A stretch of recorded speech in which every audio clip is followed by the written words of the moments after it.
I think where that makes it unique is that there are some people that, they're running at the helm of different firms, and they were an advisor at one point, and they were like, I'll just say moderately successful, right? You were beyond moderately successful.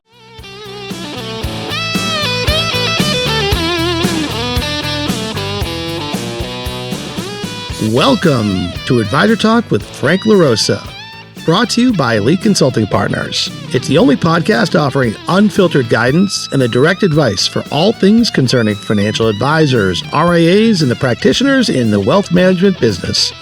And now, welcome to the show.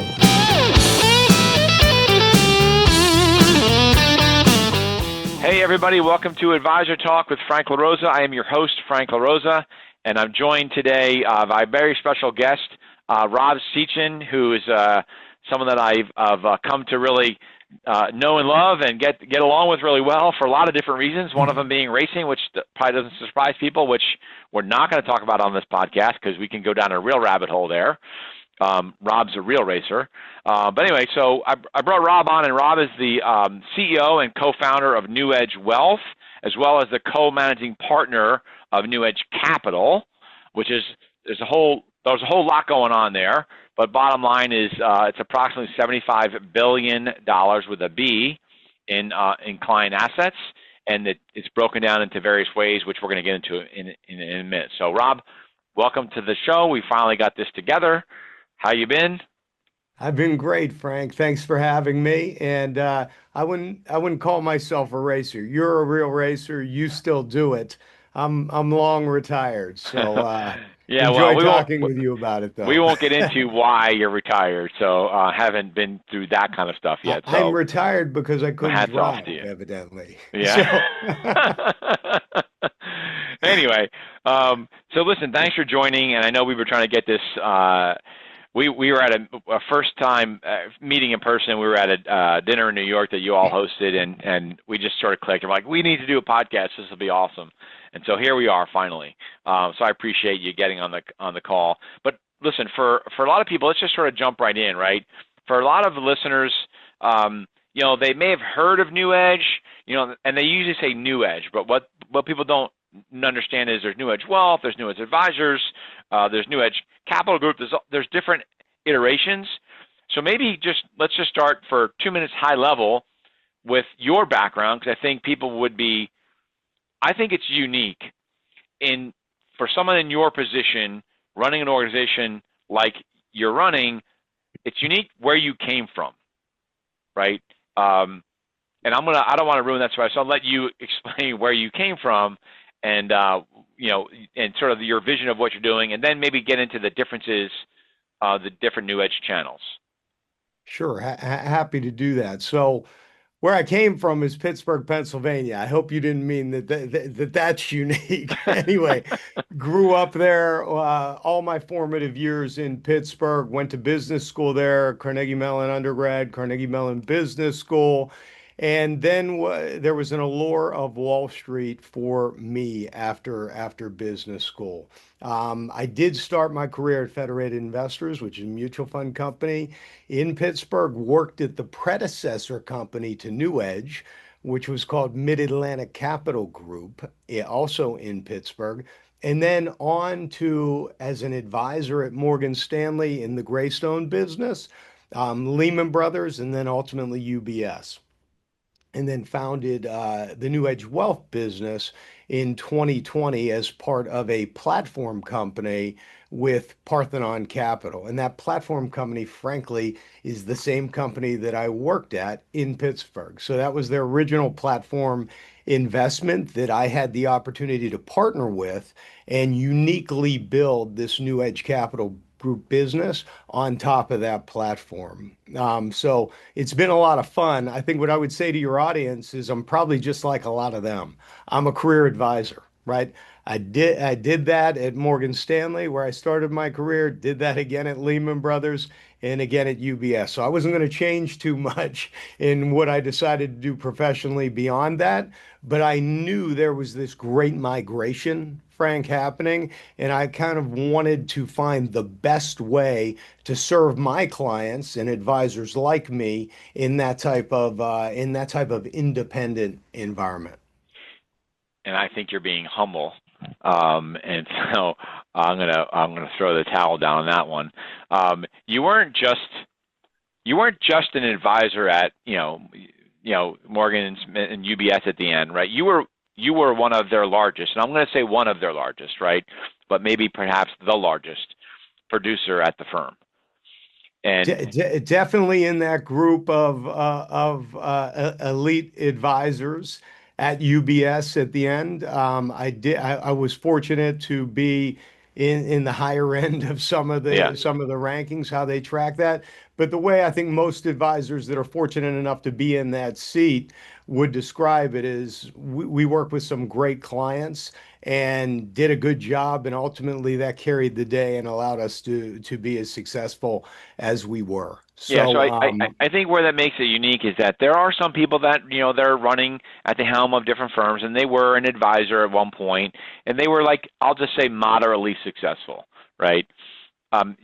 You were beyond moderately successful, and so I think that makes it really unique because we're going to get into later on here, like the things that make NewEdge, both wealth and advisors, which we're going to get into, such an interesting opportunity for really specifically like higher net, clients that manage higher net worth clients or advisors mhm. that manage higher net worth clients.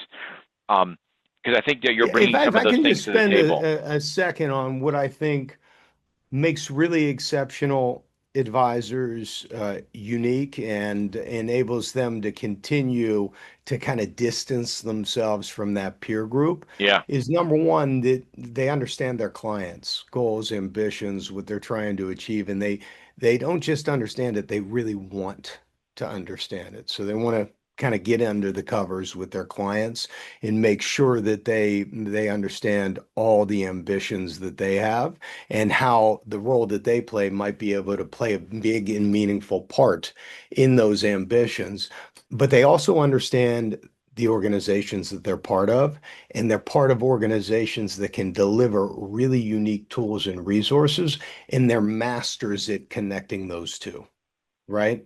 And really adding value to clients. And so I think the art in this is connecting the client with the resource in a way that makes a difference in their lives. And that requires a deep understanding of not just the client, but also a deep understanding of every aspect of those resources, if that makes right. sense. It totally does. So, which gets right into my next question when you talk about resources. Um, Again, we use NewEdge Wealth, NewEdge Advisors, NewEdge Capital Group, NewEdge Family Office. Um, can maybe just go through at a higher level, like what are Yep. the differences between NewEdge Wealth primarily and NewEdge Advisors, and maybe how did it come together to be what it is? Because I think that's a unique story in and of itself. Yes. So, let me say this. First off, we're very proud of what we've built and what we've accomplished. We planned for success and had the right partner in Parthenon. And so our vision was to, when we set out to build a market leading wealth management business, and we pulled all the tools and resources together to enable that to happen. And as a result, we've become one of the fastest growing firms in the country. As I said, we partnered with Parthenon. They had already had a platform company in Mid-Atlantic. And that platform company ended up where NewEdge Wealth launched its initial business on. We then partnered with Goss Advisors, which ultimately became NewEdge Advisors. And I think if you were to talk to my partner, Alex Goss, who runs NewEdge Advisors and is co-head of the Capital Group with me, we would have not had the ability to build and scale as quickly as we did without leveraging the experience, resources, safety, and capital stack of the predecessor company. Everything that we did was designed to take advantage of the existing infrastructure and distinctive attributes of that business. And it allowed us to do several things. It allowed us to invest in the business without a typical J curve from a P&L perspective. So you think about it, you start a nascent organization. Well, you have to make some investments to build the resources of that organization, right? And we had the profitability from the legacy business that allowed us to do that without taking too much of a P&L hit. Right. It also allowed us to do acquisitions over time with rollover equity, the same equity that we owned in our business, right? With actual earnings, actual EBITDA. I think a lot of the businesses out there are very theoretical. They're almost like venture businesses. There is no EBITDA yet. And so you're taking equity in something that you don't know the value of. And then finally, I think, and most importantly, we had a deep operational bench in our organization, which not only gave us a tactical edge, but also inspires confidence in the teams that join us, right? It's like building a great sports team or a great racing team in our case, right? Yeah. It's the right combination of people and players. We built the team. We knew what was required for the success and ended up building just a pennant contending, if not an all-star team of talent from a resource standpoint. And I would say it all came together with tremendous intention. If you think about the story of Goss Advisors, which became NEA, and my practice at UBS, which became NEW, we were both advisors. Alex and his father at AG Edwards in 2014. And, they loved being at the firm. And somehow over time, the firm left them Hmm. a little bit, Yeah, we see right? that a lot. We still see that Similar, happening. similar story. Great organization through the financial crisis, went through some changes. Those changes ended up being frustrating. Going from a wirehouse like A.G. Edwards, or then when they went to Wachovia and then Yeah. Wells and along the line, and then migrating to another wirehouse would be a little bit frying pan fire. And so they decided to go independent. We, UBS, headed into 2020, firm kind of getting very tough to do business at. Not as much client first from our lens, really became more about the advisors and the organization. And, I don't blame any of the big firms as a result of kind of the regulatory environment coming out of the financial crisis.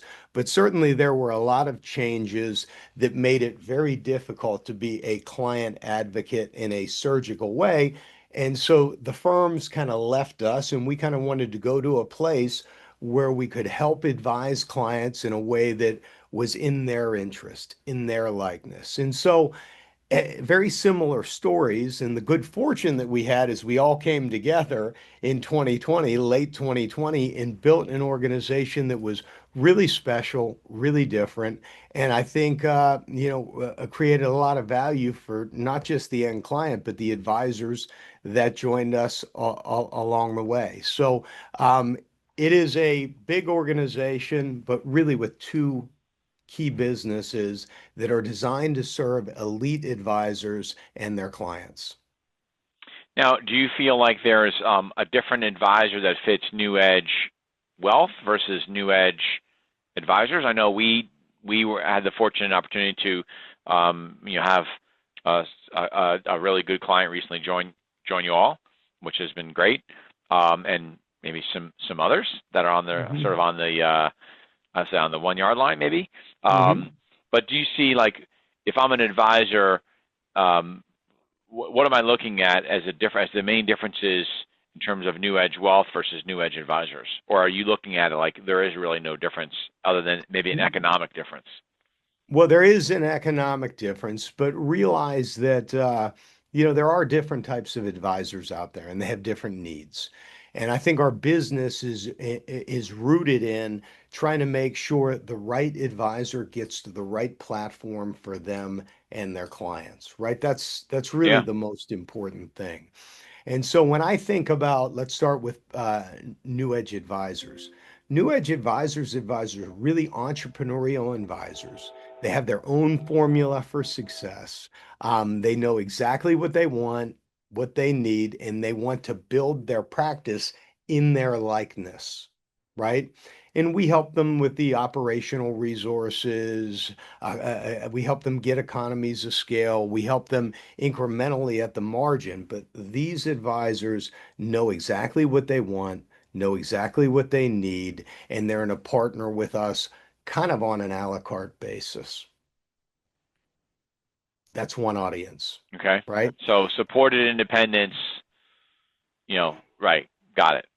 And there's gradations of support. So we can definitely take them from supported independence up to really supported independence on that model. But Yep. again, they're building it in their likeness. Okay. And we can migrate it all the way to where it's a turnkey solution. So in NewEdge Advisors, we're meeting them anywhere they want to be met across that spectrum. But these are successful advisors that have their own formula, and we're helping them unlock time so that they can focus on what's most important, which is advising clients. So more time, more margin to focus on investing in their business and helping their clients. Got it. That makes Okay. sense. Yep. NewEdge Wealth was really built because we recognized, and I recognized when I was thinking about going independent, that there wasn't really a platform to support the resources that I needed to cover the ultra high net worth family office institutional community of clients, right? And that really requires a much deeper set of resources for a client with that level of complexity on the wealth strategy side. Just the resources that we need there on the alternative side, on the investment side.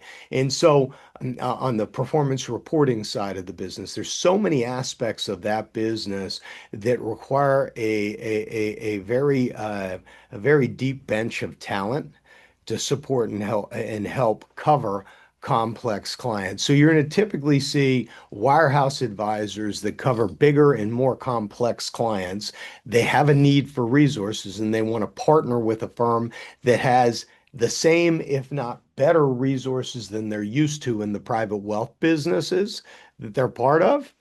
And we resourced an independent business like that. And it's one of the first to kind of go after that type of advisor in this capacity. And we've had an enormous amount of success in doing that.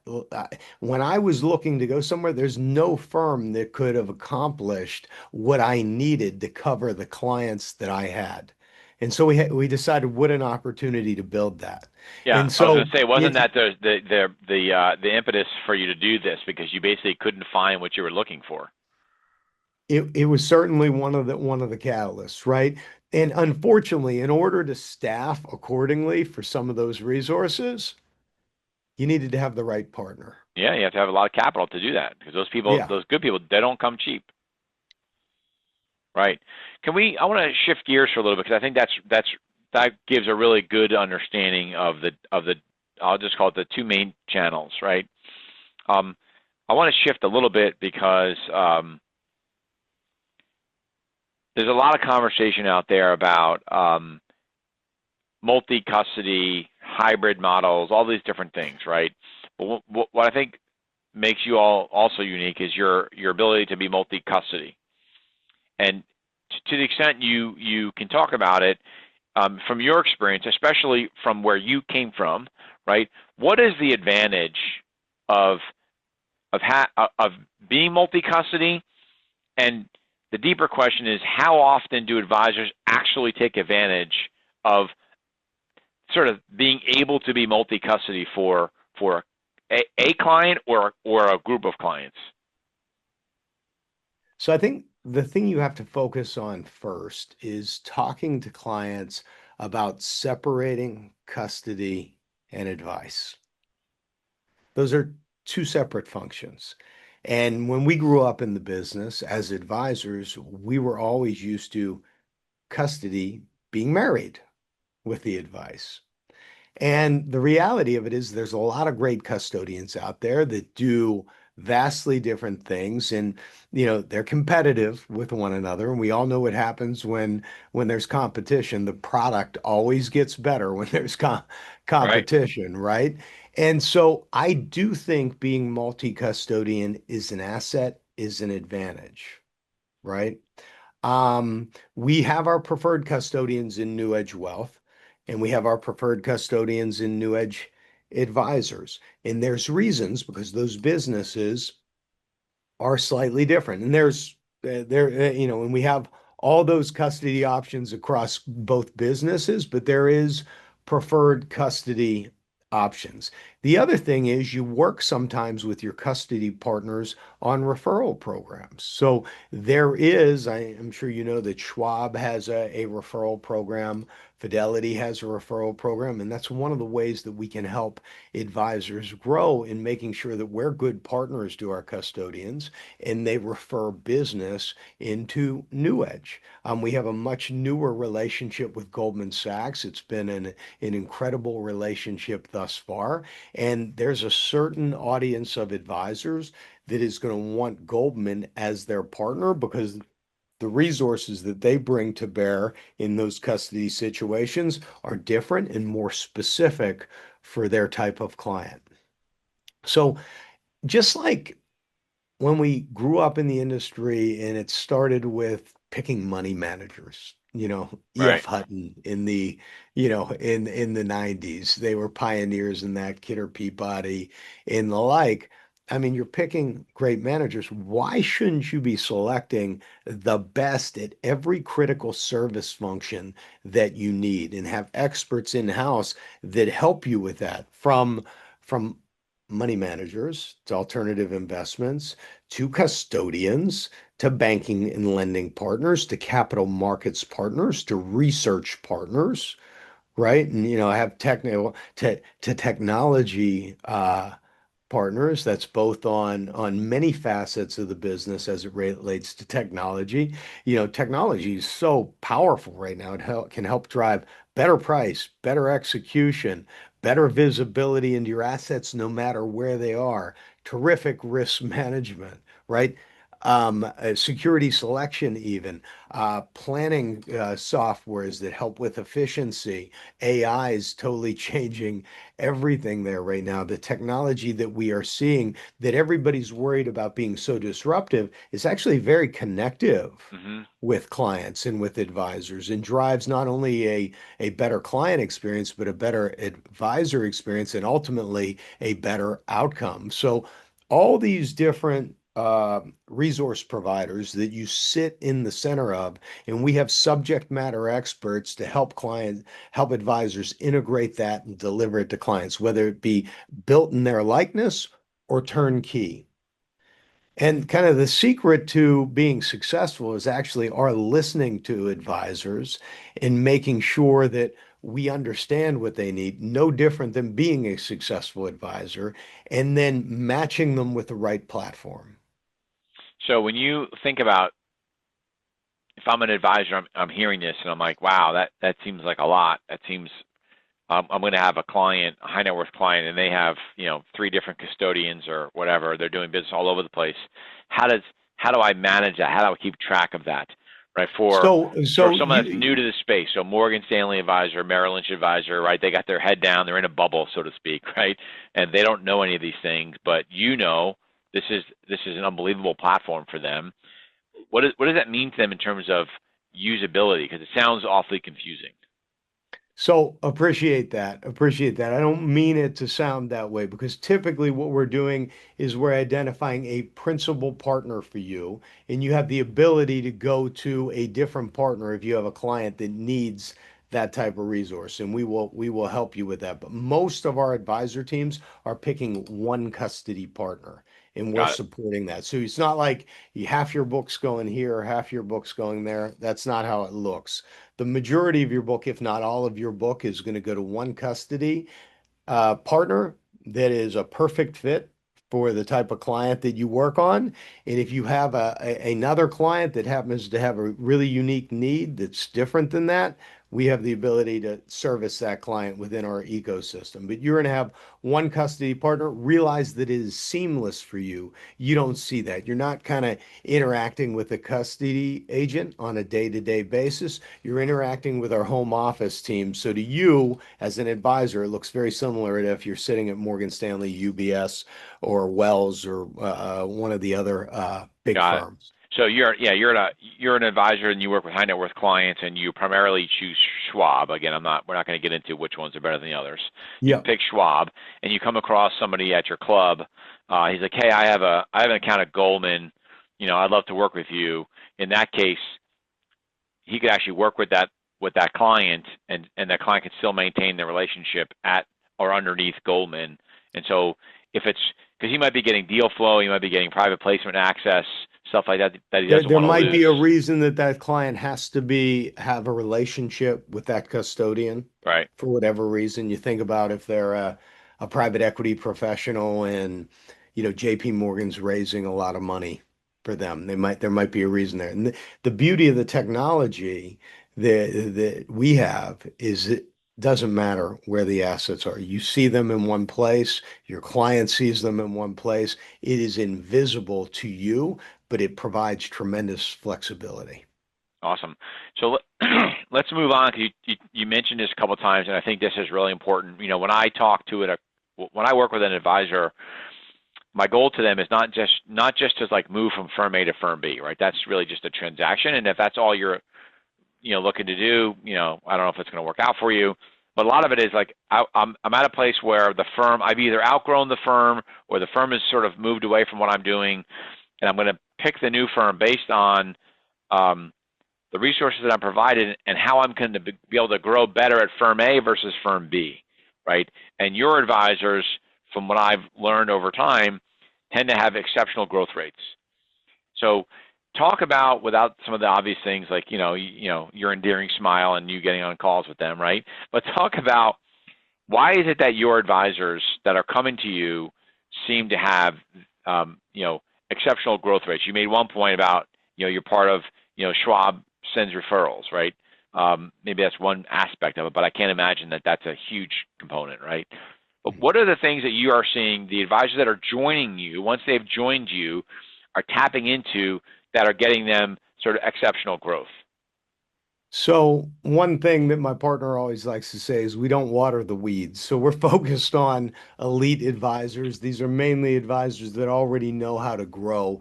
They built successful businesses. They're top 10% of the industry.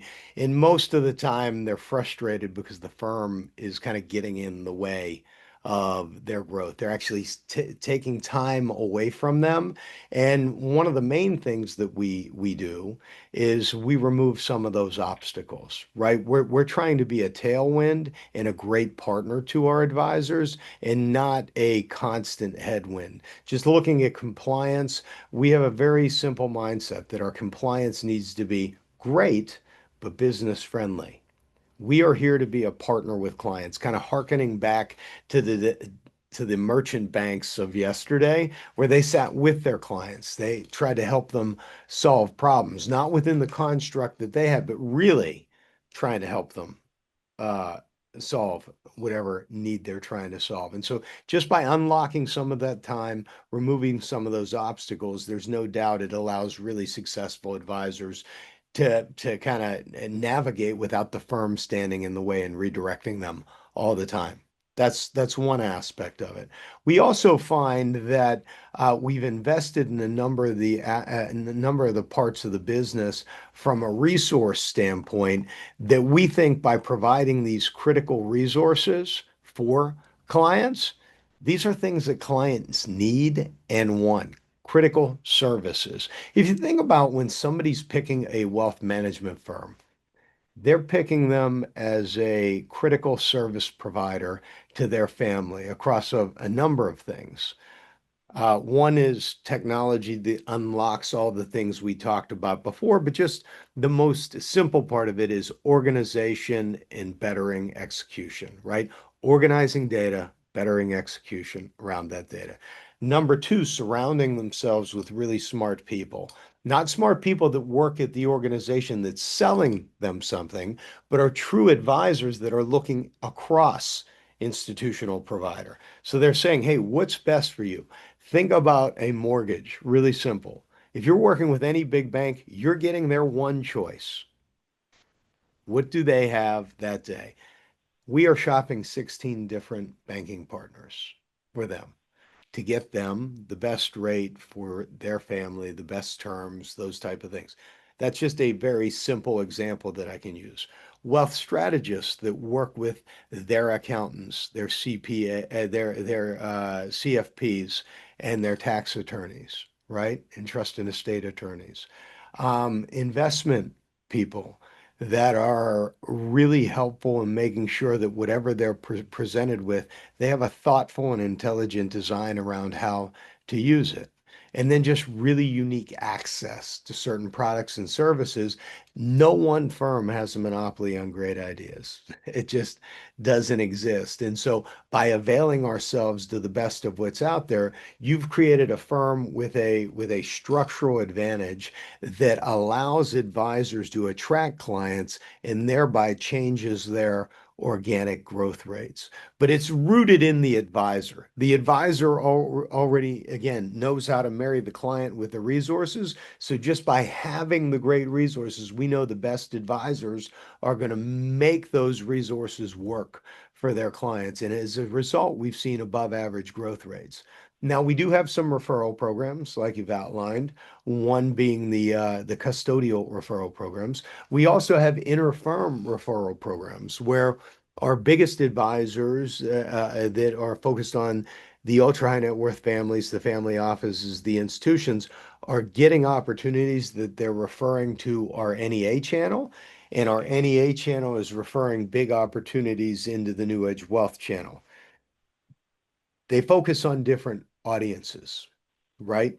And so in focusing on different audiences, we see huge referral and partnership possibilities between the types of advisors that we have. We have a program called the Bridge Program that allows our NEA advisors whose core competence is in high net worth to refer really significant families, think plus $50 million, over to the NewEdge Wealth business in a partnership format.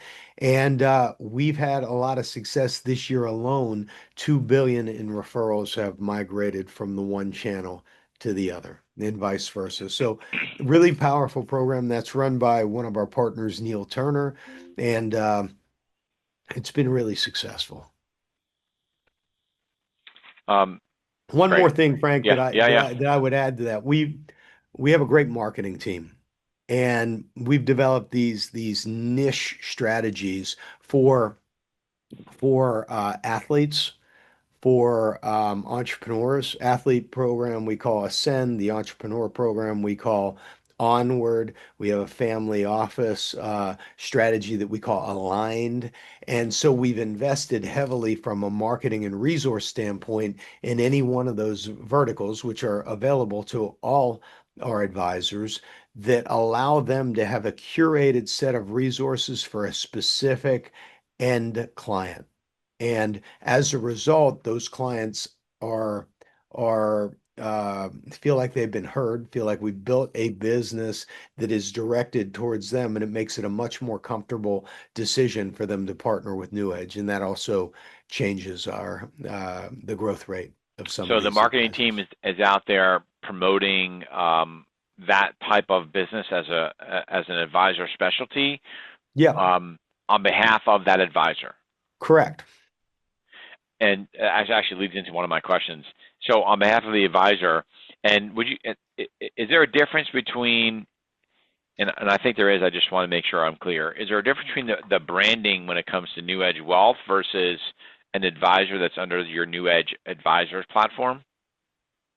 It's a good question. So if you're on the NewEdge Wealth platform, again, those resources are built specifically for you. And generally, you're a practice in NewEdge Wealth. So your principal card would say NewEdge. Got it. On the NewEdge Advisors side of the business, there's multiple ways to kind of do this, and I don't mean to add to the No, confusion, but again, we that want to that build our platform for the way advisors want to build their practice, but Sure. you can brand your own organization and use our corporate-owned RIA, NewEdge Advisors RIA. So it can be the Smith organization, kind of powered by NewEdge Advisors.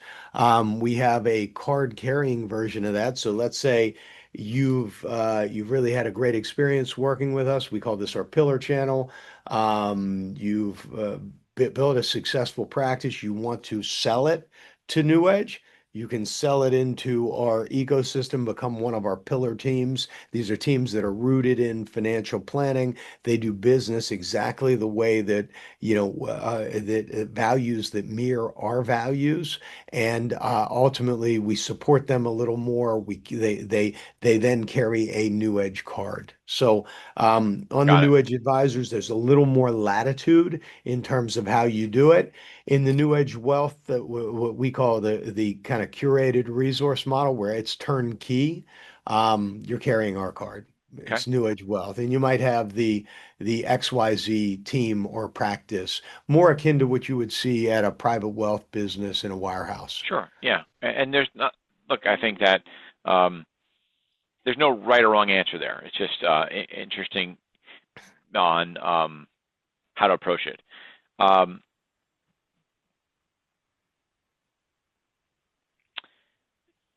I know that you talked at the beginning of this about your original partner, right, Parthenon, and I always talk about, in the interest of time here, I want to spend the next maybe 5 or so minutes to just get your opinion, although I probably understand what it means, but it's really about really where you see the industry going.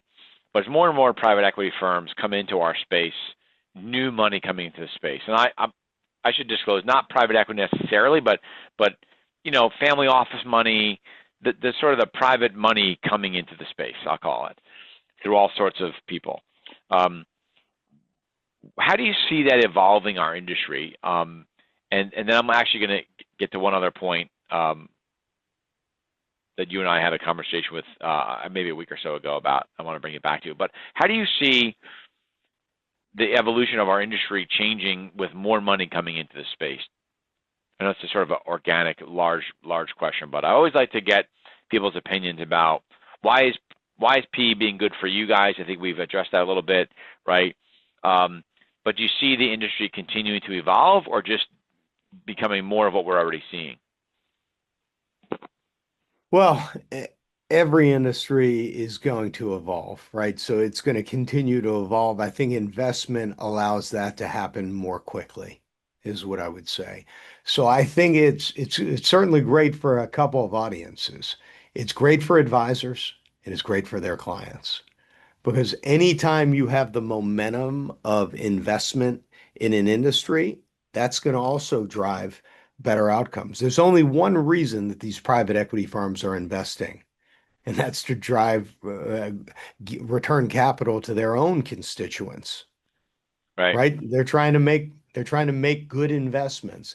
And if you're making sound investments, that's going to produce great outcomes, right?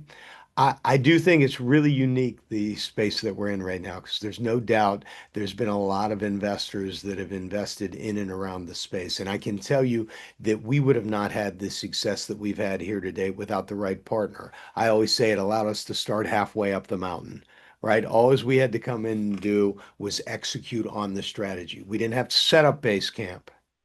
We didn't have to think about, is the computer going to turn on? We didn't have to build those ground level resources that take years and years to kind of put in the ground. And the pace of change is so fast, you're going to fall behind so quickly today without that investment. Right. So a lot of people would say, I don't want to join a private equity backed organization.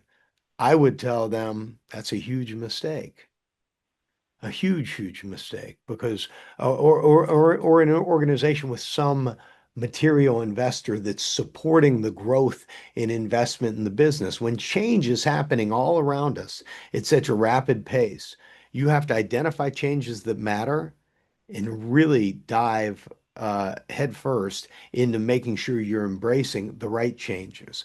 I can tell you that our private equity partner not only gave us that ability, but they gave us that ability to do it thoughtfully. And they're experts in the space. I think they're have and have nots from a private equity standpoint too.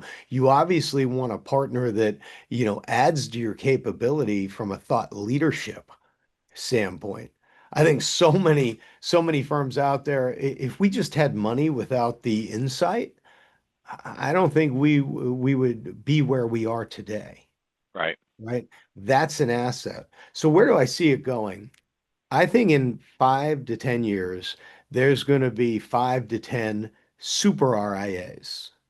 And our hope, and I think we're off to a good start, is we occupy the hallowed ground of being the firm that attracts elite advisors and their significant clients, with a great and evolving set of resources that allows them to continually compete and retain that high ground. That is what I see. And so that's a constant effort and one that requires the right partner. And thankfully, I think we've got that partner. Awesome. So sort of, I guess in wrapping up, right, if you're an advisor and you're listening to this and you're doing $2, $3, $4, $5 million or more, right? Sort of this is like you're speaking directly to them, right? Why? What are the top 3 reasons why they should be engaging in a conversation with you? Because your business is changing. And at a minimum, you should be aware of what's happening in the independent marketplace because it's changed dramatically over the last 5 years. Your clients are going to start to demand it. And the voting machine is the migration of assets that we've seen to firms like NewEdge, right? From advisors and the winning percentage that we have with end clients. And so at a minimum, you'll walk away from the conversation smarter about what's available out there. And I was always the type of advisor that wanted to know what the competition was doing. We are the competition. And who knows, once you see it, maybe you can't unsee it, because it's a pretty powerful seat to sit in, and one that I think will help you do a better job for your clients. It's just so structurally advantaged, and that's why we're seeing the asset flows. Okay, that's pretty direct. And I always like to say you don't know what you don't know. And I think the best comment there is once you see it, you can't unsee it. I've seen a lot of advisors that we work with that they are sort of dip their toe in the water. They're just exploring, and all of a sudden they see that, wow, the resources that come out of the bubble of the wirehouse, right? And they see all the resources are actually better. The technology is actually better. And economically, it's substantially better, right? And then they sort of get more frustrated. They sort of like go back to their bubble, and then they come back to me a few months later, even more frustrated because now they have in the back of their mind what's available, right? And then they start seeing they start getting frustrated with other things at the firm because they're like, this is not going to be like that if I was talking to that firm or whatever. So it's just interesting. So anyway, Frank, I have a question for you. Have you ever seen anybody go back?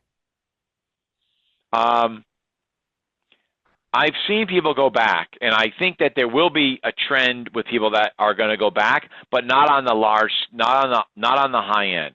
I think that there are some advisors I'll sort of call them mass affluent advisors that aren't really ready to sell their business. They're not really ready to get out of the business, right? But they want to be able to monetize and then sort of just work with the clients. They don't want to manage. They're tired of managing an office. They're tired of managing staff. It's a small group, but I have seen some people go, what I call swim upstream, and go back, take the check, right? Go plug into an office, have a branch manager that just does their thing. They're very plain vanilla businesses. They're not bad businesses. They're just sort of down the middle mutual fund advisory practice businesses, and they have a handful of clients, and most of them are their buddies. So I have seen that, but on the large scale, larger practices, larger clients, I don't see that, because you can't go from getting used to an open architecture platform to a restriction, right? Because you've trained your clients that you can deliver so many other things to them. You can't go backwards. Just say, hey, listen, now we can't do that anymore, right? So the only ones that I see that go upstream are very narrow focused, down the middle, plain vanilla, nice businesses, but just sort of plain down the middle businesses. And that's really about it. So anyway, listen, with that said, Rob, I appreciate it very much. This was great. I think it was really good to give some insight into the differences of NewEdge and what makes it different, why we see advisors going to your firm. You just had another successful move recently last week with a large team, so congratulations there. We're seeing more and more of this, which is great. And so we're delighted to be partners with you, Frank, in your firm. You're the best in the business. Love doing this with you today, and look forward to more of these in the future. Yeah. And hopefully we can connect with some advisors through this call. Yeah. So if you're an advisor and you're listening to this and you want to get in touch with Rob or somebody from his team, obviously you can reach out to me. You can send me an email at frank@eliteconsultingpartners.com. You can DM. I guess you can go to Rob's LinkedIn page and DM him, and we'll get in touch and we'll set up a call. Or just email me, rsechan@newedgecg4capitalgroup.com. There you go. Right. And once in a while you catch a glimpse of him on CNBC. So every now and then. And then maybe we'll do the next one. We'll do the next one at the track. At the exchange? No, the exchange. Come on, the exchange is boring. We'll do it at the track. I would like that. You get me back. I don't know if you want me there. Anyway, listen, Rob, this was awesome. I appreciate it very much. And for my listeners, thanks for listening, and we'll see you next time. Thanks for listening to Advisor Talk with Frank LaRosa. If you're looking for more advice or solutions on any topics relating to the financial services industry, or just want to subscribe to our podcast, head on over to eliteconsultingpartners.com/podcast.